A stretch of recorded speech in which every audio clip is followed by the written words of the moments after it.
thanks for coming, and thanks, Milda, for inviting me to speak. When I invited some of you, I said, you know, this is the first speech-type talk I've given in a really long time, so I'm a little rusty. But I thought I'd do sort of a three-layer cake. I'll do a little bit about ICANN, the big 60,000-foot view of what ICANN is about, and why it's an interesting thing. There's Matt Schmidt. Now Senator Matt Schmidt. Hey everybody. We all know Matt from long ago. I now operate on Senate time, so I'm always late. That's great. So anyway, we'll sort of do 60,000 feet, then we'll kind of come down to 30,000 feet and talk a little about the new top-level domains that are about to hit the root. And then we'll get down to geek layer for a minute and talk about one of a zillion issues that are arising from that. And I'm going to try and push through this fairly fast, cover a lot of ground, and then sit back down there and we can talk about whatever you want to talk about. But there's something in here for all interested. These slides are remarkably cute. These are from ICANN, and I've never used them before, but I can tell you that I can't read them. I'm sure you can't either. I can't even read them on the screen. So I'm mostly going to zip through these really fast. And if people are interested in learning more about ICANN, I will backtrack to this when we get there. But basically, ICANN is really involved in, and this is my text. This is the kind of text I can read, names and numbers. On the internet, there's two pieces of the internet sort of bind it together into one thing. All computers that are on the internet have a number of some sort, either from an internal network or an external network. And those numbers are long and hard to remember, and so there are also names that are used to point at those numbers. And those names are called domain names. The system that manages them is the Domain Name System, or DNS. ICANN is the land of acronyms, so if I rattle off acronyms, just stop me and I'll back up. And I'm interested in the domain name system part of ICANN. There are other parts, and I'm going to zip through those really quick. So this first slide says, well, here we are in the world. We're trying to communicate with each other, and this is the fabric that we use to do that. Representatives of us, people in the world, flow off the planet. The cartoons are kind of weird. To the spaceship called ICANN, and I'm part of that horde. And I represent, when I go to ICANN, I represent mice, the IXP. It's a pretty casual relationship between me and mice because, for the most part, what ICANN does doesn't have a lot of impact on the IXP, but it gives me a place to stand in that framework, and I'm deeply appreciative of that privilege. So then one of the things, and this is the part that I hang out, is the policy-making part of ICANN. One of the things that's really interesting about that is that it's done by consensus. It's a multi-stakeholder international body that is where the policy is written by consensus, much like the IETF does consensus. It doesn't mean everybody agrees. It means that we get to a place where everybody's been heard, and wise heads have made choices that say, you've been heard, we're not going to go the way you want. If you can't stand it, let us know, otherwise we're going to proceed. So it's not like a jury, it's not unanimous, but it's not voting either. Voting is a different. And I'm really into that, and it turns out I'm pretty good at it. Another thing that ICANN does is the corporation, so there's ICANN, the community, and this part that I've been talking about so far is a community of, depending on how you define it, maybe 10,000 people across the world. And when you boil it down, you get into smaller and smaller groups. About 1,500 of us show up at meetings about 3 times a year around the world. And in that, there are clumps, and the clump that I hang out in is probably about 500 people, and the people who do the work in the working groups get really small, and the really hardcore is probably 20 to 50 in the gang that I hang out in. So it's just like everything else. I mean, a big gang that collapses to the center. But then there's also ICANN the corporation. ICANN the corporation is a 501c3 nonprofit that's in California. It was basically formed around a fellow named John Postel, who did the job that ICANN now does. One guy managed the names and numbers of the internet, and that caused some consternation in the 90s. Ralph is smiling, we were part of that. And we'll get into a little bit of that history in a minute. But because John was in Southern California, and it was thought that John was going to be the person that formed the technical nucleus of ICANN, they formed the corporation in California. And right after they formed the corporation in California, John had a heart attack and died. And so there was this sort of tragic start to this organization. But that's the reason why it's a California corporation, and there's now a lot of rumpus about that on the international stage, where the United Nations would very much like the ITU to do some of the things that ICANN does and so on. And we can go into that as well. So that's ICANN the community. Then there's ICANN the corporation. Corporation coordinates a lot of stuff, coordinates the operation of these root servers. It coordinates the dispensation of these numbers in blocks. It's a big, long conversation about the old numbering system, IPv4, as opposed to the new numbering system, IPv6, which has a lot more numbers but isn't being adopted very fast. ICANN's coordinating a lot of that. It does operational kinds of things, and it does compliance things.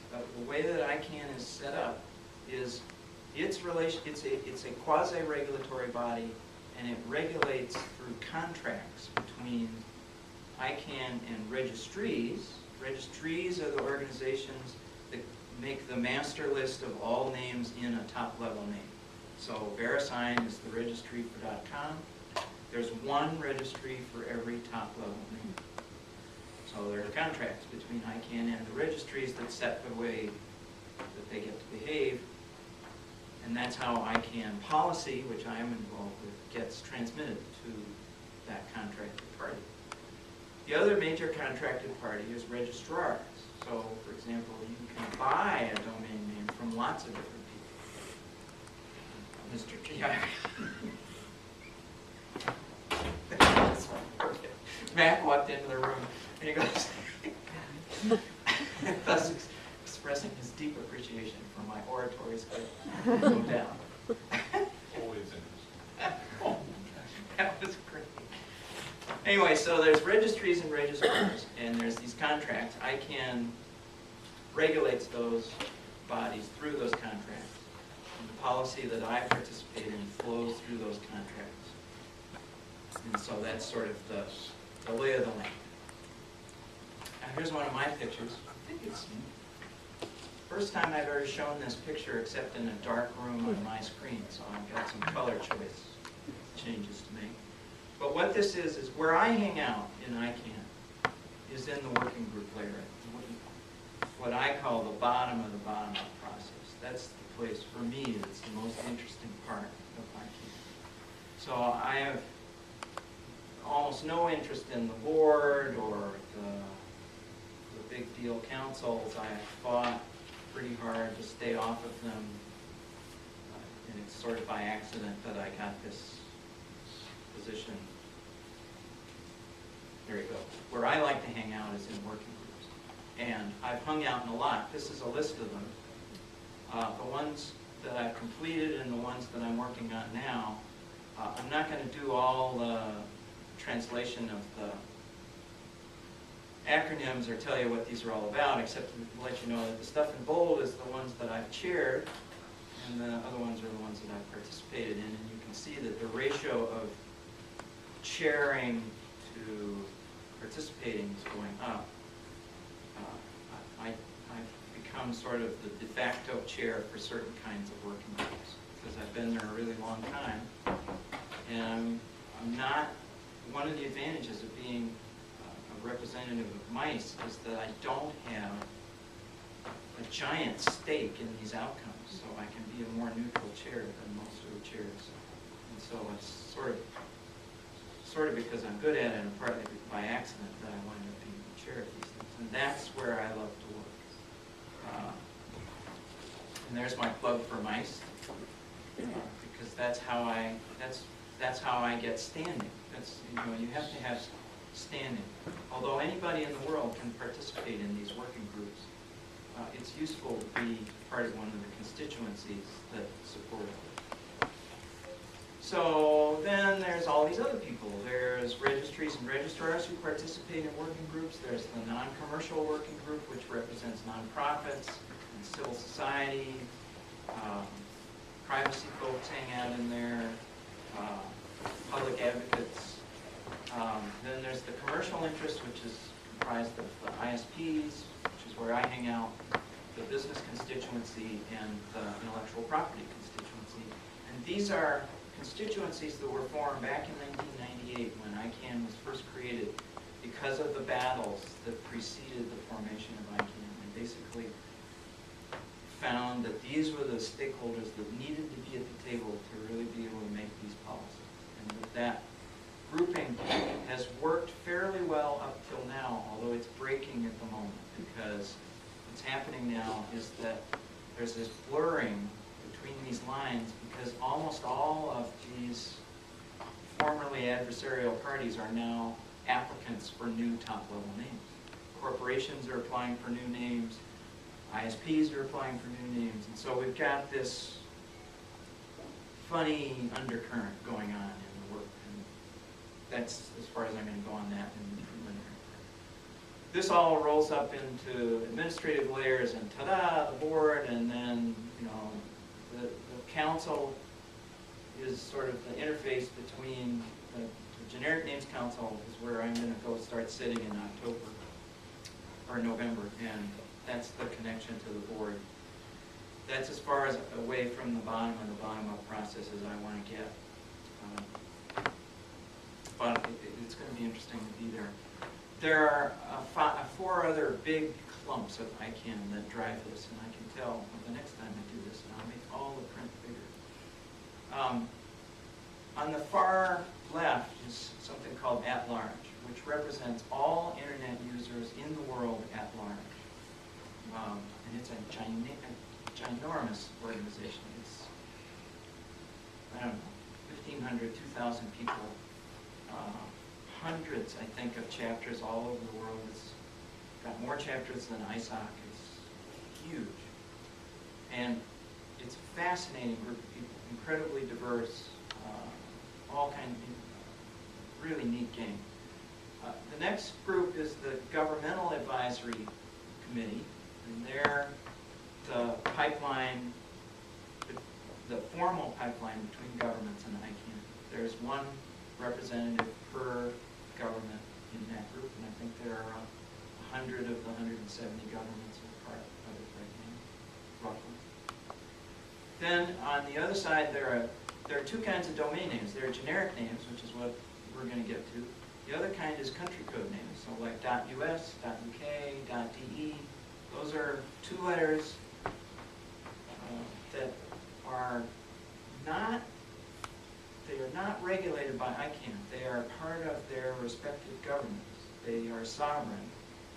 They participate in ICANN more in a coordinating role, because the stuff that we do in ICANN is often very useful for them to copy, and sometimes what they do gives us good models of ways to do things. So we trade information, but there isn't a regulatory link between ICANN and the country codes. And then finally, there's the numbering organization. And I left one off, which is the Security and Stability Advisory Committee. There's another group that is very into security and stability, and I hang out with them along with the ISPs.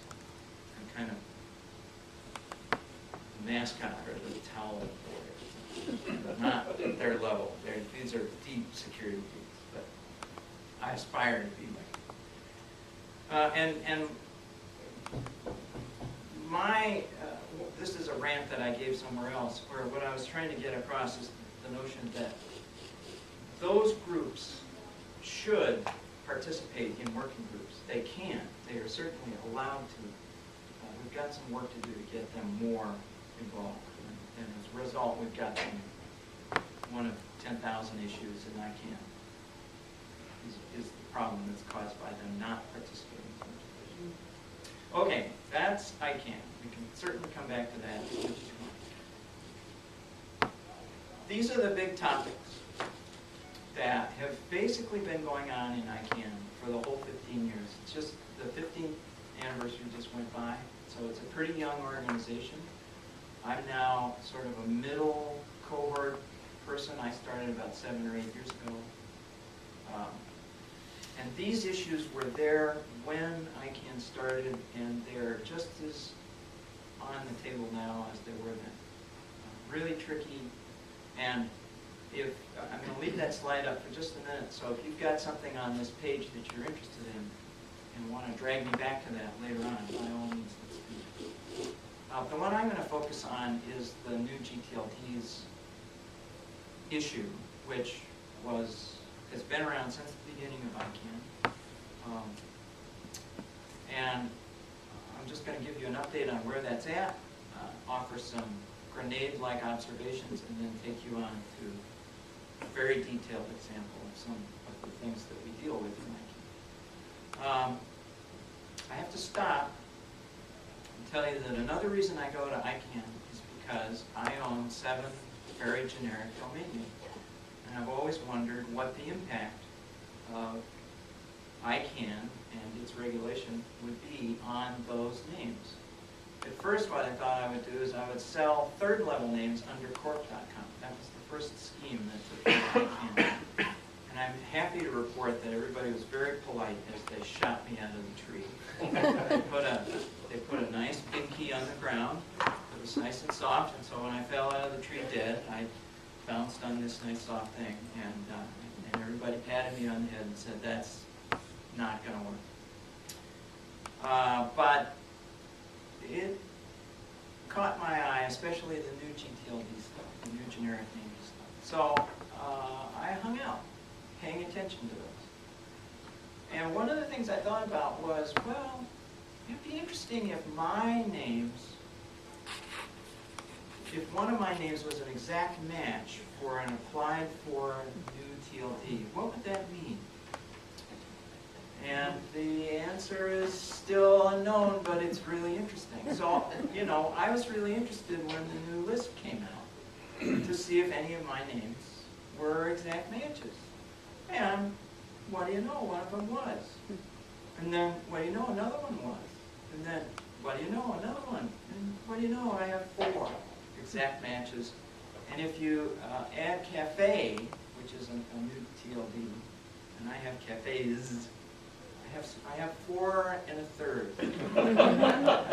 I've been waiting for this. That's the left-hand version.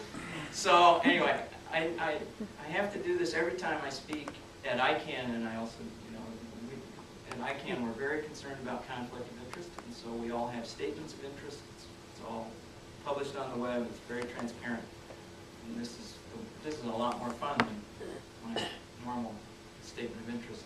But I am interested because I think that when .pub goes out to market and says, you should use .pub, and you put it on the business card, I think some percentage of the people who type that name in are going to go, that name .pub.com, and it's going to come to me. And I don't know exactly what that means yet, but I'm interested.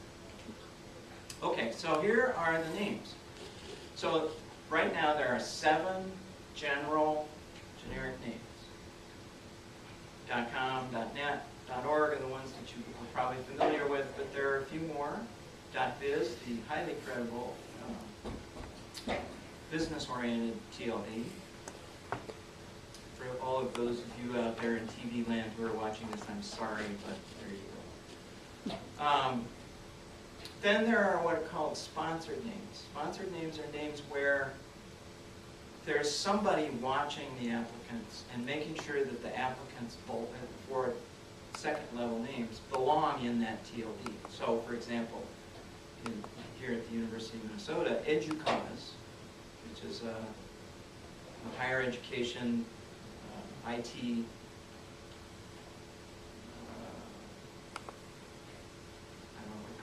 association, I guess.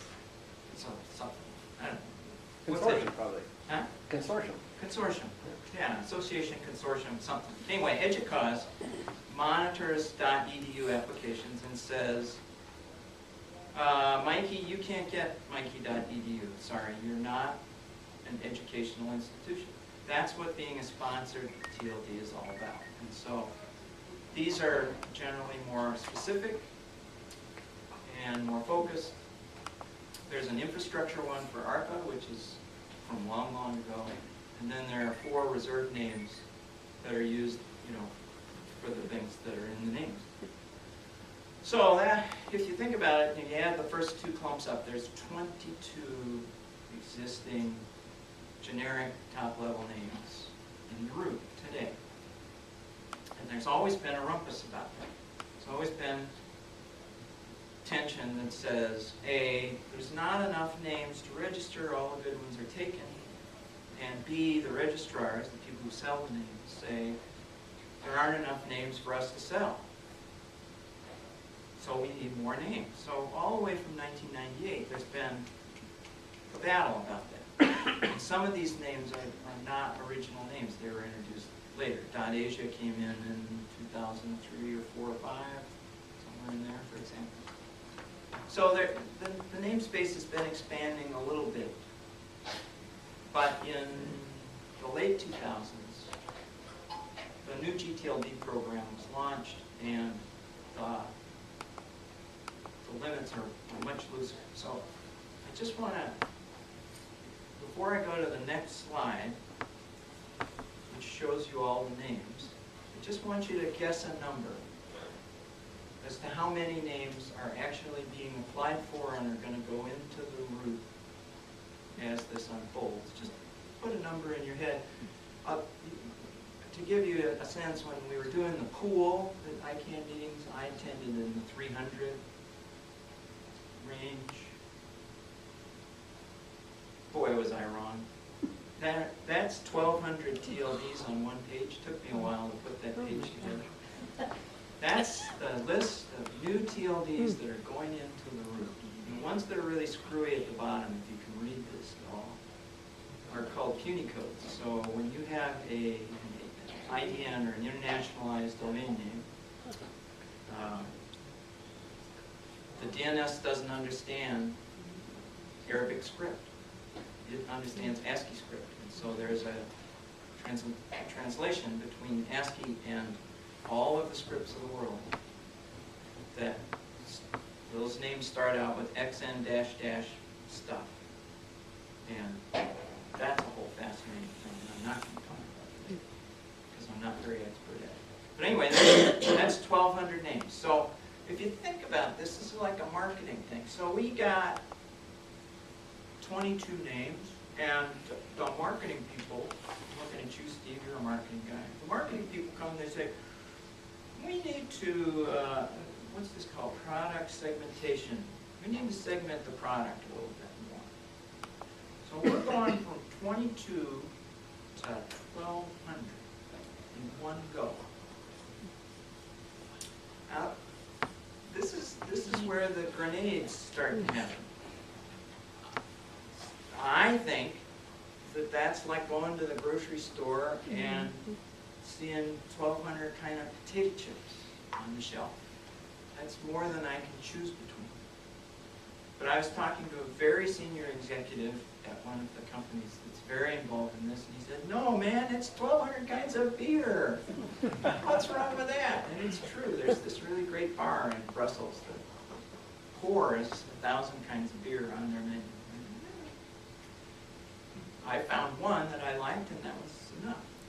But anyway, so there's this giant increase in the number of domains that are going to go into the root. over the next 3 to 5 years. When you say go to the root, you mean to the right of the last dot? The right of the dot. Yeah. Right. So instead of just .com and .net and .org, it's going to be .net, .com, .net, .org, and 1,200 more. And, you know, I can read that page because I'm really close. So, you know, there's names like .Gucci, .photography, and .Taipei, .des, and .dog, and .football, and .jeep, and .rogers, and .george. So these proposed names, or somebody's applied for these names and bought them, or something? Somebody's paid $185,000 to ICANN for each of these names. So, and in fact, there are 1,900 applicants because there are collisions. So for example, .bar, there are 7 or 8 applicants who have each paid $185,000 to ICANN for the right to compete to get that name. So these are So when you have a name up there like .fedex, .fedex is, presumably they bought it. they've applied for it, and they are grinding through this elaborate Now, process. what if UPS applied for it? Part of that elaborate process is to prevent that. Okay. That's, when you get to trademark, back on that list, that's what trademark's there for. Right. Intellectual property constituency is very, very active, filled with really smart people that are keeping an eye out for issues just Except in China. except in China. Even, well, in China as a whole, you know, that's one for when we get to the rest. So what's ICANN doing with the $220 million that it generates? $100 million of it is in a legal fund. Because, Well, lawyers.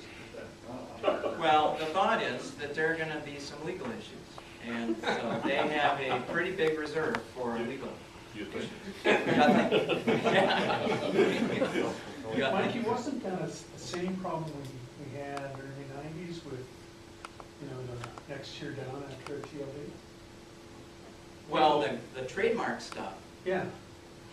I mean, that sounds like an old problem. yeah, that's an old problem, and there's pretty solid remedy for that. The real problem from trademark, the trademark problem right now of new gTLDs isn't so much the one that Mac put out, which is UPS applies for FedEx.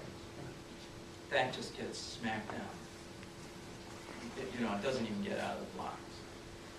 The real problem is that what trademark protecting organizations do is they defensively register their names in the top level spaces so that other people don't. And they go through dispute resolution to pull away names from cyber squatters so for example, Verizon has a boatload of names in the .com space, but they have tons of people that come up with other Verizon names and use them to make money, and Verizon is constantly suing people and constantly entering into all kinds of actions to protect that. Well, what happens when the number of spaces you have to protect goes from 6 to 1,200? And believe you me, that's a hot topic, and believe you me, it's not resolved. There are very strong, compelling arguments on both sides of that, and the story's not over. Okay, so anyway, so we got chips or beer. Now I'm going to segue. So we've sort of gone through the big ICANN blob and the one big policy issue that I want to talk about, blob. And now we'll go down one layer into one issue in that gTLD, which is that when these new TLDs go into the root, all kinds of systems may run into trouble. For example, .asia, when they went into the root back in the mid-2000s, email systems didn't recognize .asia as a valid TLD. So when you sent email to .asia addresses, sometimes it worked, sometimes it not. Still the case. In fact, the guy that runs .asia told the story not long ago how he tried tried to send email to ICANN and it didn't work in ICANN. I'm sure the working guys don't go well with a drill. I'm going to end the talk pretty abruptly. Keep your remaining fingers crossed. So one trouble is this one. When people mistype something, dot here is one of those 1,200 names. And if the email systems and the browsers are really on top of this, if you mistype a sentence the way I just did and put those two words together, those systems may interpret that as a URL or as an email address when you didn't intend it. That's, I think, just a user confusion thing. I don't think there's a whole lot that can be done about that. But, and this is the real problem.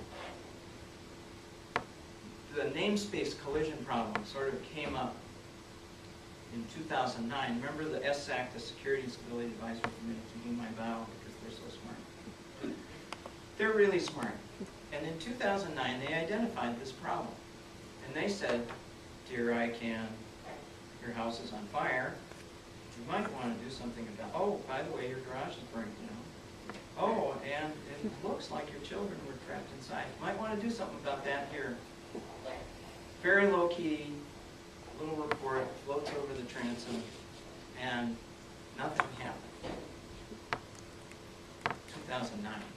That would have been a good time to have been working on this problem, but nobody did anything about it. Fast forward to 6 months ago, roughly, and some of us started going, did you do anything about that?